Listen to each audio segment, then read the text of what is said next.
بكم يا أصدقائي في قناة يوميات ماما زوزة. أرجو الاشتراك في القناة علشان يوصل لكم كل جديد. قناتنا ممتعة وجميلة وبتقدم كل حاجة ظريفة وجميلة زيكم. يا ريت تشتركوا في القناة وتفعلوا زر الجرس. يا حنبوزو يا حمودة، اصحوا يا ولاد، قوموا هتقضي اليوم كله نايمين. أيوة ماما، في ايه بس؟ احنا دلوقتي نقوم. هي الساعة كام دلوقتي؟ الساعة كام ايه ده؟ احنا بقينا بعد العصر. قوموا يلا علشان تذاكروا، الامتحانات على الأبواب. على الأبواب ايه بس؟ مفيش حد واقف على الباب. وانا مش عايزة لطافة على الصبح ومش عايزة كلام كتير. يلا خلصوا، هنقضي اليوم كله نايمين علشان نتهرب من المذاكرة. ادينا صحينا اهو، ايه المطلوب؟ كل يوم مذاكرة كل يوم مذاكرة، مفيش راحة خالص.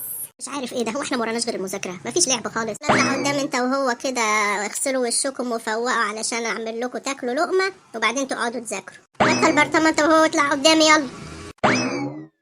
في ايه؟ بطلوا تمثيل بقى، انا عارفة انكم مش نايمين. طب اللي هيقوم وهيذاكر ويفوق ويصحصح معايا كده هوديه النادي وهخليه يلعب كورة. صحيح يا ماما، احنا فوقنا اهو. خلاص يا ماما، احنا صحينا وفوقنا خالص اهو. عيالي وفهماكم وعارفة مفتاحكم منين. طيب يلا قوموا ذاكروا.